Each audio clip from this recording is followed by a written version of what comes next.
Bonjour, hello all, good afternoon.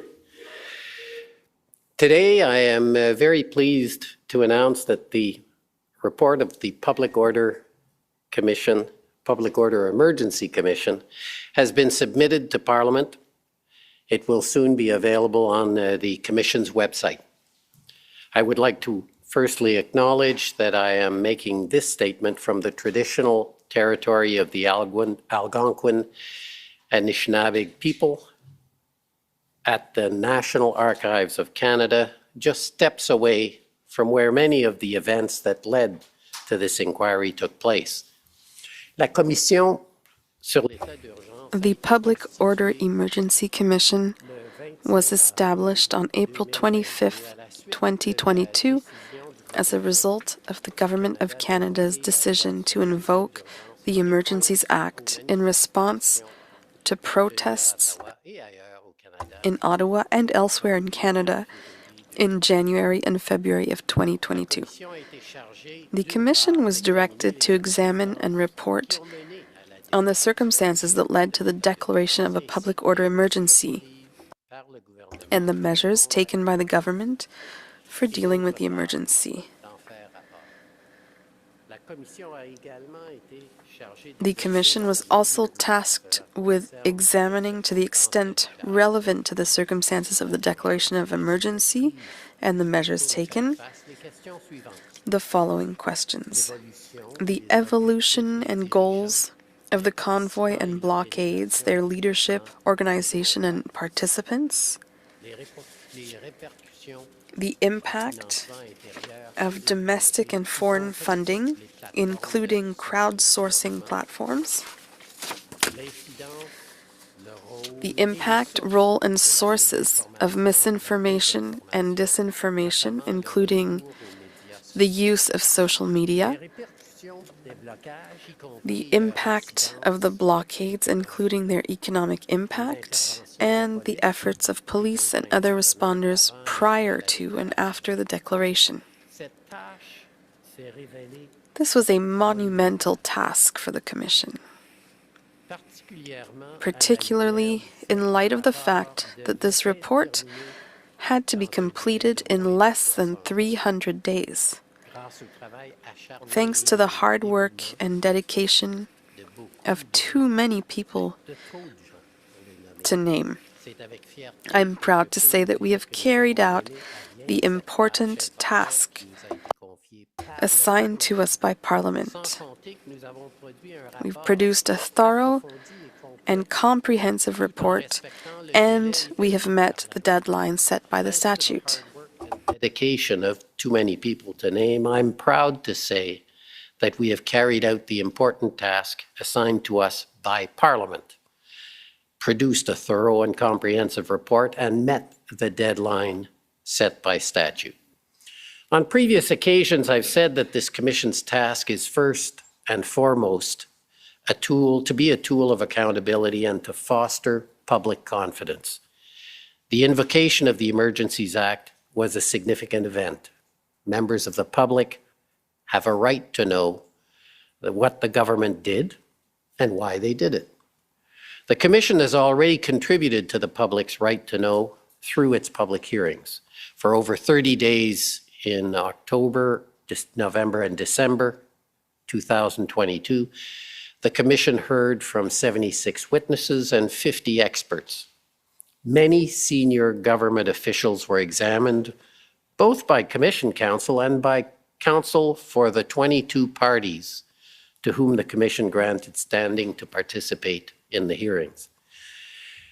The witnesses who testified included organizers of the convoy, citizens affected by the protests, police, public servants, and elected officials at the municipal and federal levels. Even the Prime Minister testified, providing his own account of the events in question. There was also unprecedented access to documents produced by dozens of different entities, including the federal government. Commission counsel were security cleared and able to review documents that were otherwise classified or protected by national security or other public interest privilege. For only the fourth time in Canadian history, cabinet confidence was waived over records containing the inputs that were before cabinet when it deliberated over the use of the Emergencies Act. Approximately 28,000 documents were disclosed to the parties who participated in the hearings, and approximately 9,000 of those were introduced into evidence. Les audiences ont permis un examen. The proceedings became a rare public examination of decision-making by the federal and other governments and government agencies. Thousands of people watched the proceedings, read the transcripts, and examined the exhibits.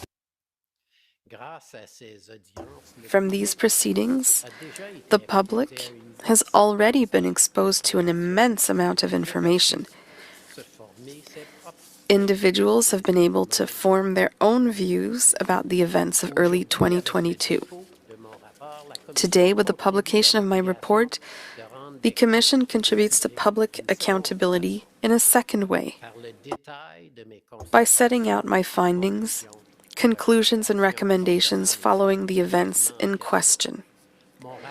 My report contains over 2,000 pages, spread across 5 volumes.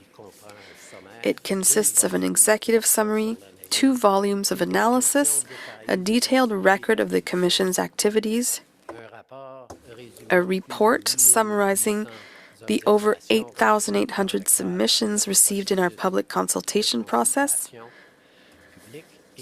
and a collection of expert policy papers produced for the Commission.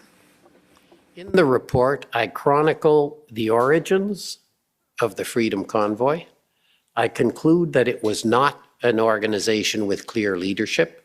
Rather, it was a movement comprised of people who shared certain social, economic, and political grievances, but also had countless individual views. Many of the protesters' concerns long predated COVID-19 pandemic. They were rooted in feelings of loss of place within Canadian society, alienation, economic anxieties, and loss of faith in government. That said, the pandemic and responding public health measures were an important motivator that caused the Freedom Convoy to mobilize. Some will want my report to make findings or conclusions about COVID itself, or the correctness of how government responded to it. Those people may be disappointed. My mandate is not about the pandemic or public health policy. Those are important topics, but not ones with which I have been tasked. I do, however, make 2 observations. First, the COVID-19 pandemic was perhaps a once-in-a-generation crisis. Governments, federal, provincial, municipal, responded in good faith to circumstances as they understood them. Second, however one views those responses, they imposed real hardships on thousands of Canadians. Les gens ont non seulement perdu des membres de leur famille. People did not only lose family and friends to the disease. Some also lost jobs, businesses, homes, and savings. Many more, such as healthcare workers, labored under extremely difficult circumstances. Truckers were another group that felt a heavy weight from the pandemic, sometimes made more difficult by health measures put in place by governments. When new rules that limited the ability of unvaccinated truckers to cross the Canada-U.S. border were announced, this served as a rallying point for those who disagreed with government policy. These individuals organized, mobilized, and became what would come to be known as the Freedom Convoy movement. One of the most cherished rights enjoyed by Canadians is the right to engage in political protest. The ability of individuals and groups to publicly voice their dissent enriches and empowers our democracy. It's hardly surprising that government health measures would cause some form of protest in response, given their impact on people's lives. What was surprising was the size and scale of these protests and the way in which they proliferated across the country. The majority of those who participated in the protest were animated by a genuine desire to engage in peaceful demonstrations so that their voices would be heard by leaders in government. They wished to exercise their fundamental right to express their political views, and they had a right to do so. However, like any large group, there were a diversity of views and intentions among the participants of the Freedom Convoy. Amongst the many who intended to protest peacefully were others who had more sinister goals or who were willing to engage in dangerous conduct to achieve their desired ends. For reasons that I discuss in my report, what began as a massive protest evolved into something entirely unprecedented, an occupation of the core of the nation's capital. En janvier et en février 2022, The events of January and February 2022 were not limited to Ottawa. As I describe in my report, protests were occurring across the country in places such as Coutts, Alberta, Emerson, Manitoba, and Windsor, Ontario. These protests were also diverse. They ranged from peaceful marches to blockades of critical infrastructure. The size and scope of these protests was truly unprecedented. Police and governments alike struggled to respond. Ultimately, the federal government's response was to declare a public order emergency. Is what role I should play in assessing Cabinet's decision to invoke the Emergencies Act? There's no precedent that helps to answer that question. Some parties have argued that I should not opine on the appropriateness of the decision and whether government met the statutory requirement to declare the public emergency order was not within my mandate. They note quite properly that determining the legality of the government's actions is the role of the courts of law. Others, however, have argued that pronouncing on the decision is the raison d'etre, the very reason for this commission. In my view, the role and focus of a commission of inquiry into the use of the Emergencies Act will depend, to a certain extent, on the context in which the Act is invoked. In some instances, it may be beyond doubt that the conditions for invoking the Act were met. But there may be other questions that require careful review. In the present situation, however, I'm faced with a statute that has never been used or judicially interpreted. Serious questions have been raised as to whether the legal threshold to use the Act have been met. My assessment of the circumstances surrounding the invocation of the Act, therefore, inevitably involved a consideration of the Act's requirements. While nothing in my report is in any sense binding on the courts that may hear legal challenges to the use of the Act, I have decided to set out my own views on the invocation of the Act and the measures taken under it. After careful reflection, I have concluded that the very high threshold required for the invocation of the Act was met. In particular, for reasons that I discuss in detail in the report, I have concluded that when the decision was made to invoke the Act on February 14th, 2022, Cabinet had reasonable grounds to believe that there existed a national emergency arising from threats to the security of Canada that necessitated the taking of special temporary measures. I do not come to this conclusion easily, as I do not consider the factual basis for it to be overwhelming. Reasonable and informed people could reach a different conclusion than the one I have arrived at. Après mûre réflexion, je suis arrivé à la conclusion. After careful reflection, I have concluded that the very high threshold required for the invocation of the Act was met. In particular, for reasons that I discuss in detail in the report, I've concluded that when the decision was made to invoke the Act on February 14, 2022, Cabinet had reasonable grounds to believe that there existed a national emergency arising from threats to the security of Canada that necessitated the taking of special temporary measures. I do not come to this conclusion easily, as I do not consider the factual basis for it to be overwhelming.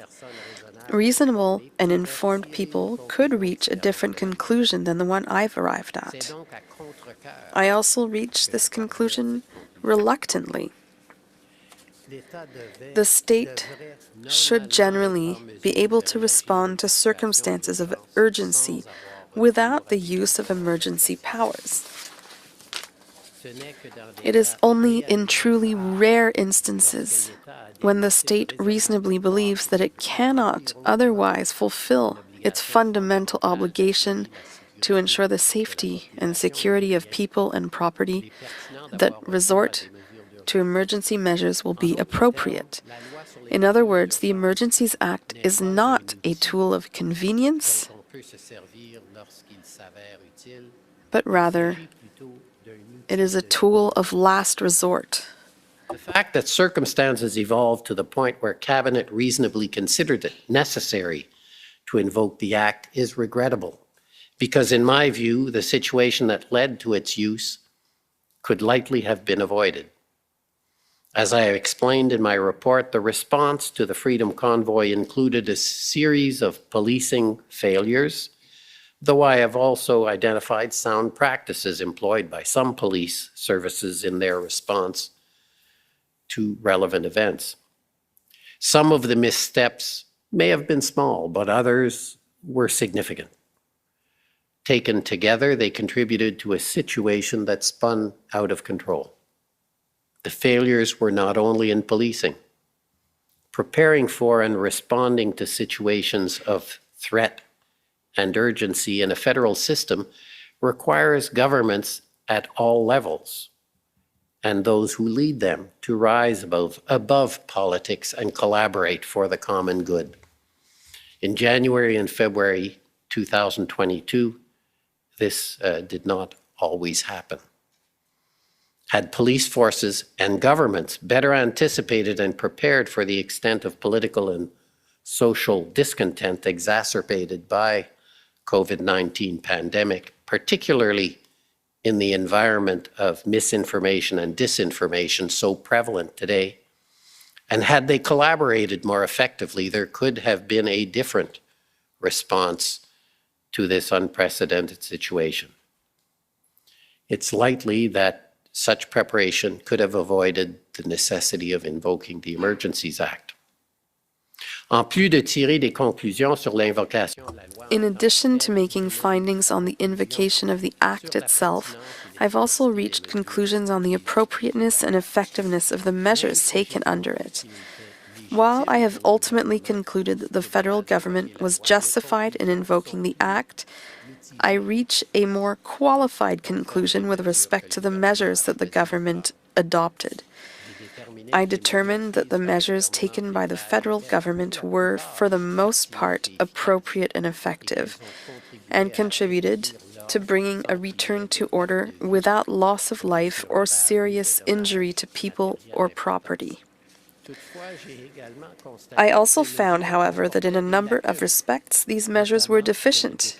These included important aspects of the Emergency Economic Measures Order, such as the absence of any discretion related to freezing assets, and the failure to provide a clear way for individuals to have their assets unfrozen when they were no longer engaged in illegal conduct. I determined that the measures taken by the federal government were, for the most part, appropriate and effective and contributed to bringing a return to order without loss of life or serious injury to people or property. I also found, however, that in a number of respects, these measures were deficient. These included important aspects of the Emergency Economic Measures Order, such as the absence of any discretion related to the freezing of accounts or assets, and the failure to provide a clear way for individuals to have their assets unfrozen once they were no longer engaged in illegal conduct. J'ai aussi abordé les aspects du règlement. I also discuss aspects of the emergency measures regulations that caused me concern, including the vagueness of its provisions related to securing of places and its potential impact on freedom of the press. Drawing on lessons learned through this inquiry, my report concludes with a set of 56 recommendations. My recommendations relate to 6 broad areas: policing, federal intelligence collection and coordination, critical trade corridors and infrastructure, reforms to the Emergencies Act, other areas for further study, and follow-up and accountability following the release of my report. Lessons learned through this inquiry, my report concludes with a set of 56 recommendations.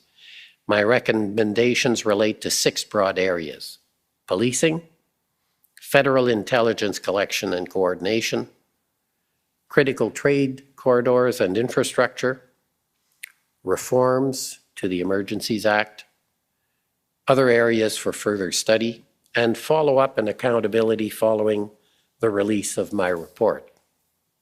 I hope that these recommendations will go some way to addressing the various issues and deficiencies of a systemic nature that I identify in my report. Before ending these remarks, I would like to make a few comments about the Emergencies Act itself.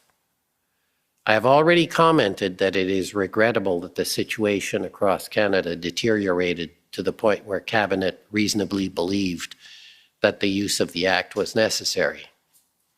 We can all hope that such an exceptional confluence of events and circumstances does not occur again. However, even if it does, and if once again the very high threshold for declaring an emergency is met, members of the public should recognize that the Act contains significant safeguards.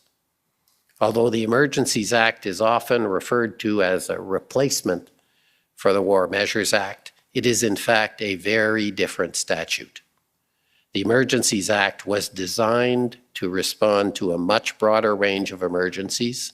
It was also intentionally designed to provide extensive checks, balances, and limits to guard against abuse. Il existe en effet des restrictions notables.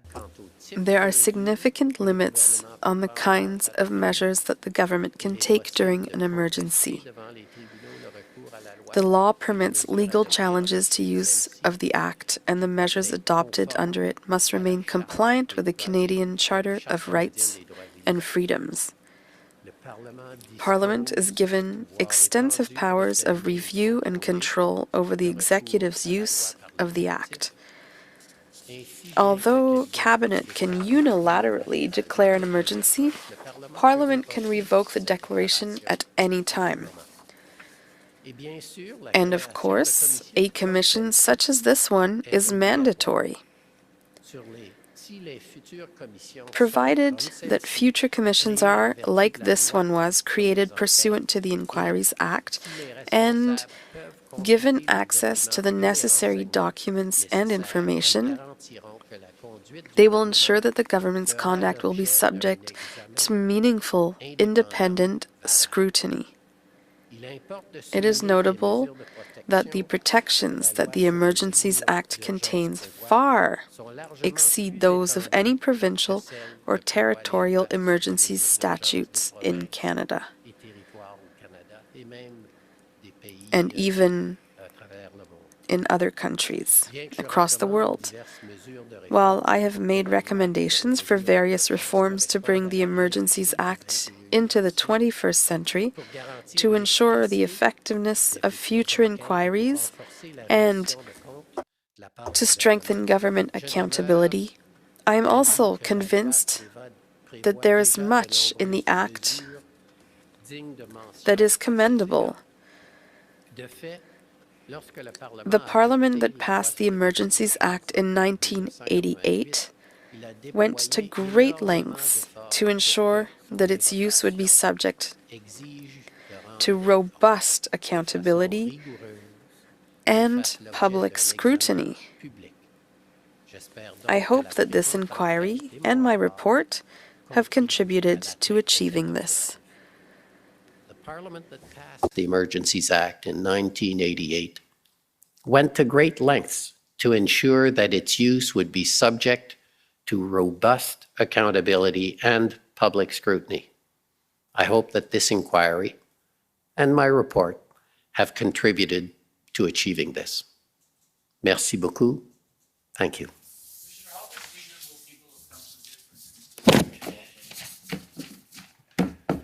Enjoy the report.